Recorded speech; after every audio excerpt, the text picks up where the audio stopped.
welcome to this NMC OSCE tutoring video. My name is Hannah. I am an experienced UK nurse of 20 years, university lecturer, and have been an NMC OSCE programme lead.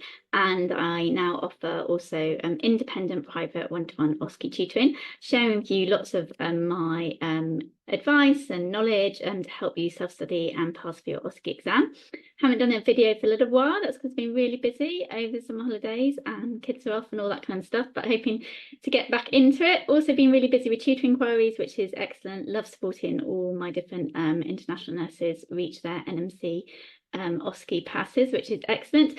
So I'm doing a second one in my little series around APIEs, and I'm going to be looking at the homelessness scenario and talking through kind of key things really that you can learn around that station to support you if you get that scenario.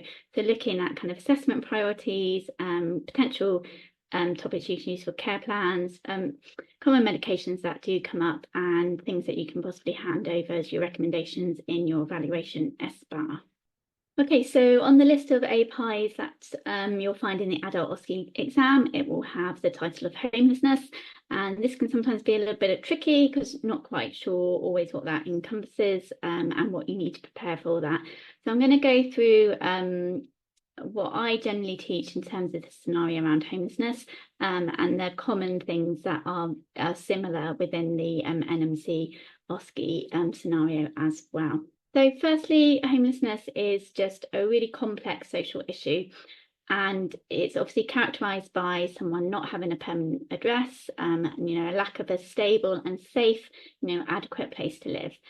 And like with all my OSCE tutoring, it is really important to understand the theory around these conditions, understand the patient's, journey through this and what they're experiencing. So it will really help you understand the scenario better, connect with that patient actor, demonstrate to the NMC your knowledge and competence, and also in this case, your empathy and compassion around this situation.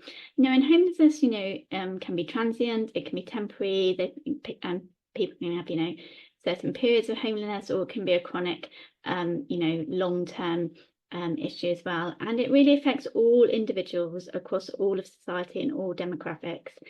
And lots of contributing factors to homelessness. And again, this is really important to know, because when you're engaging with that patient actor, there will be, underlying factors, that have contributed to that person's situation. So it could be, finances and economic instability, unemployment through no fault of their own, mental health, any kind of past trauma that person has experienced as a child or as an adult, often linked to substance abuse, alcohol and drugs, domestic violence as well, and just a general lack of affordable housing, especially in the UK with the cost of living crisis. And homeless people, they experience a lot of barriers in terms of access to healthcare, and there can be quite a lot of stigma, and this can really impact on morbidity and mortality rates within the homeless population. So really, there's a lot more to it than just someone, not having anywhere to live. So in terms of your NMC OSCE scenario, I just want to point out that the information I'm going to give in this presentation tutorial is based around the information in the NMC exam scenario, and I'm not in any way stereotyping homeless people, and I just want to be really clear about that. But these are some of the things that the NMC have put into their scenario. So firstly, it's normally based in a community-based scenario, and you are a nurse visiting them maybe in a community clinic or in a hospital, so you're not in the hospital setting. And the patient very often has an infected wound, leg wound, or some kind of infected wound and pain. They can sometimes have an increased alcohol intake, though not all the time. And they could also potentially be type 2 diabetic. Again, that's not all the time. And they can have a lack of social support and family. And again, these are key things through the NMC OSCE scenario. I'm not stereotyping homeless people in any way. So what would be your assessment priorities? So obviously you're going to do your A2 assessment as normal, measure, monitor, record your vital signs and do your complete A2 assessment.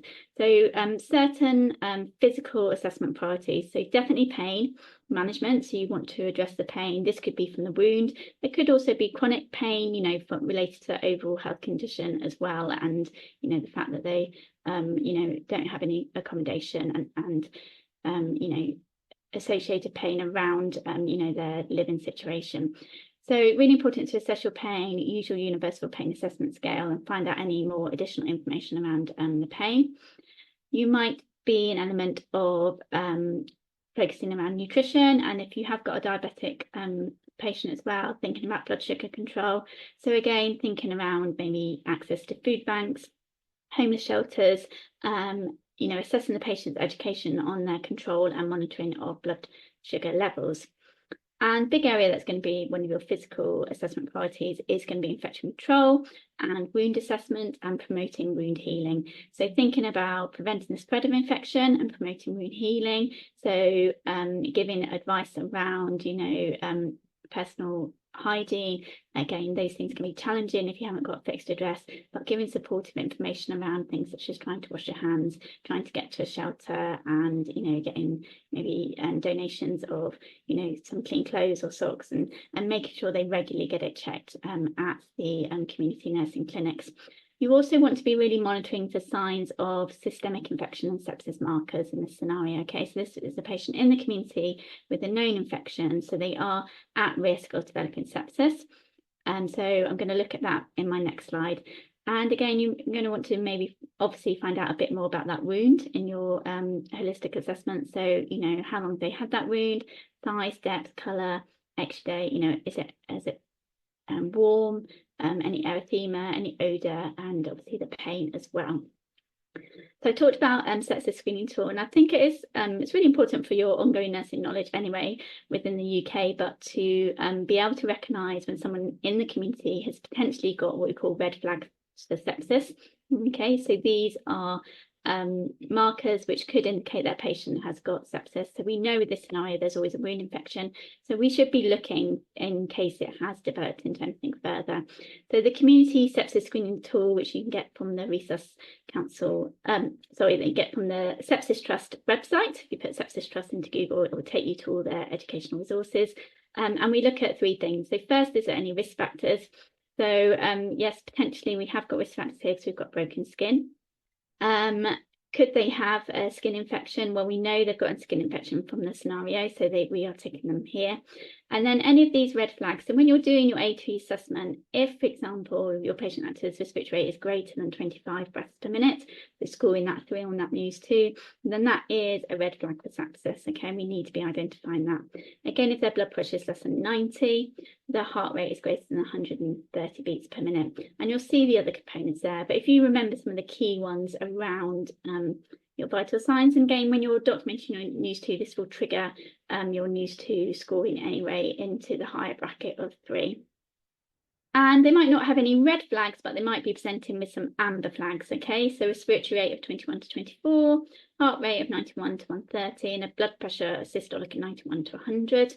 Signs of infection including wound infection, in which case we want to be escalating this to the GP on the same day and your senior nurse. And then a discussion about whether a referral to hospital is required. So I think with this scenario, it's really good to demonstrate to the NMC that you understand, you know, patient's got an infection, there's a potential risk of sepsis, and what are those key things we're looking for in terms of whether we need to escalate that in terms of the sepsis red flag and the sepsis bundle.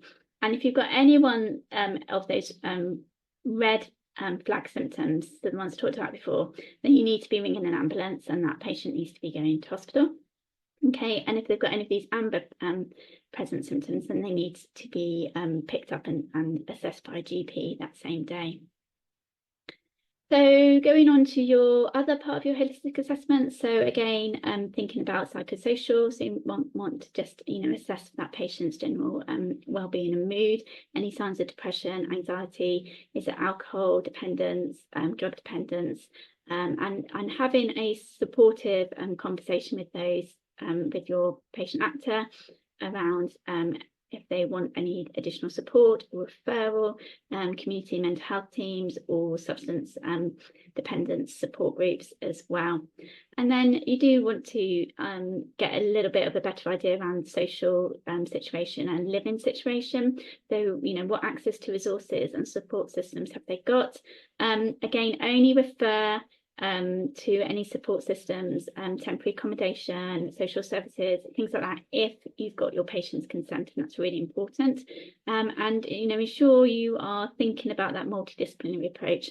So involving all your healthcare professionals, community resources, maybe social services and mental health professionals. And again, lots of charities that support homelessness as well, you know, making sure they've got contacts to things such as hostels if they need somewhere to stay, food banks, lots of places run cafes, soup runs where people will go out into the streets with food and support homeless people out in the community as well. So just really important with your holistic assessment to be non-judgmental and supportive, okay? Listen to the needs and concerns of the person and just ensure that all your referrals and further interventions are with that person's consent. So in terms of news to escalation in communities, this is a community-based scenario, so just reminding you, and this fits with that kind of sepsis escalation, which I was talking about in the previous slides. So again, if the score is 0 and they're not triggering any of those sepsis signs, then you would just verbalise that their observations would be done 12-hourly and in the next community nursing visit. Remember, the NMC do not use community-based needs to scoring, they use the hospital ones in this scenario. If they score 1 to 4, then you need to say that you're going to monitor them 4 to 6 hourly and you're going to speak to the GP and get them reviewed today. So they're likely, if they're scoring 4 to 6, going to be triggering some of those amber sepsis flags. And if they score 3 in a single parameter, then they need 1 hourly monitoring. So you need to ring for an ambulance and they need to go to hospital. And again, that will normally be one of those red sepsis flags. And obviously anything scoring a 5 or above is the same thing. So they need hourly monitoring and back to hospital, so 999 for the hospital. So planning, what things could you prep for your care plans for this scenario? So definitely pain. Pain is a really good care plan to learn. You can use it across a lot of scenarios in your NMC exam. So, you know, patient is experiencing pain with a pain score of, I know, 5 or 6 out of 10, whatever you get in your assessment station. Your goal will always be to reduce that pain to a level of 0 to 2. And then thinking about interventions. So obviously, you know, you're going to give analgesics as prescribed. You're going to, you know, assess the pain using your universal pain assessment score, PQRST. You know, because the pain's related to a wound, you could manage that wound as well in terms of giving antibiotics. You could always going to want to continue to monitor your news to signs as well. Maybe provide, you know, if there's any other distraction techniques or deep breathing, that could be appropriate as well. So think about all those interventions you can do to support pain, and maybe, again, if it's appropriate, supporting the patient to elevate their leg up as well can sometimes help. You could definitely write a care plan around wound infection and promoting wound healing. So again, your problem is the patient has got a wound infection and delayed wound healing, and your plan would be to minimise or reduce infection or minimise spread of infection and to promote wound healing, better wound healing. So things such as doing your ANTT dressing techniques, you know, doing all your wound assessment that you've learned for your wound assessment clinical skills station. So assessing that wound, supporting the patient with personal hygiene, providing clean dressings, for example, supporting the patient with things such as hand washing, supporting the patient in terms of access to nutrition and foods that promote wound healing, giving your antibiotics. So you can get, you know, 5 or 6 interventions within a care plan. Again, you might have something around increased alcohol intake if that is part of the NMC scenario, and potentially a risk of malnutrition as well. So good care plans to learn, but definitely would think about focusing on pain and a wound infection one as a staple for this scenario. Implementation, so medications that are normally, and I say normally because sometimes these do change, always analgesics, so patients paracetamol, can have ibuprofen, and they might have something stronger as well, like codeine phosphate or cocodamol. So codeine phosphate is a morphine derivative painkiller. Cocodamol is a combination of paracetamol and codeine phosphate. Antibiotics in the NMC OSCE, the patient's normally on flucloxacillin, which is normally used to treat cellulitis and diabetic foot wound infections. And you can look these up on the BNF as well. I advise you to do that, but doses between 500 milligrams and 1 gram 4 times a day. If the patient is diabetic, then you might have some oral diabetic medications, so things such as metformin and glycoside. And in the NMC exam, the patient is on chlorpheniramine malate, which is an antihistamine used in allergies, which is 4 milligrams 4 to 6 hourly. So I think the patient has some background history with an allergic or an allergy to something. So that is normally on the drug chart. Remember, it's a community-based medication chart, so you'll have your community-specific directions. And remember, in your community-based medication charts, you must sign, date, and time in every box that you have given a medication. Evaluation. So again, it depends on the journey of this patient through your APIE. You might be handing over to the GP. Potentially, if their News 2 is high, you might be just handing over to the nurse who's planned for the next visit, or you might be handing over to the ambulance if the patient has triggered for sepsis. So first, if there are any concerns of systemic infection, so they are scoring a 3 in any single parameter and you're ringing that ambulance, then you are requesting, an urgent transfer to hospital and an urgent review. You want to be handing over the condition of the wound and plan for dressing changes and wound assessment, and the ongoing administration of antibiotics. You want to be handing over the patient's pain level and ongoing management and administration of analgesics. So these are the things that in your recommendations you're going to be asking the next nurse or the next healthcare provider to be doing. You want that person to continue to measure and monitor vital signs and assess sepsis markers, and also maybe to follow up on any multidisciplinary team and social services support, for example, things such as housing and mental health. So I hope that was helpful, a little overview of the scenario, what to expect, what to plan for. Like I say, if you understand the theory and put some work into that, then nothing should be a major surprise for you in your OSCE, and you'll have an understanding of the condition. You can prep some care plans, you can prepare some medication knowledge as well. Like I said, I do one-to-one private OSCE training, whether you are new and want to do, be taught everything, or whether you are, studying for yourself and just want to book in a single session to ask questions and to clarify anything, that's absolutely fine. I've also got resources, got study books and scenarios. Maybe you're on your second or third attempt and want a little bit of extra support as well. I can just do a single session just to help you feel confident and run through any questions and practice for that station. You can email me on hannah.lames@outlook.com and visit my Facebook page, put loads of useful stuff on there, not just like an OSCE training centre that just puts their successes and training dates on there. Try and find, free information which supports you in your knowledge for your OSCE and your nursing as well. So that's Nurse Tutor Tutoring with Hannah.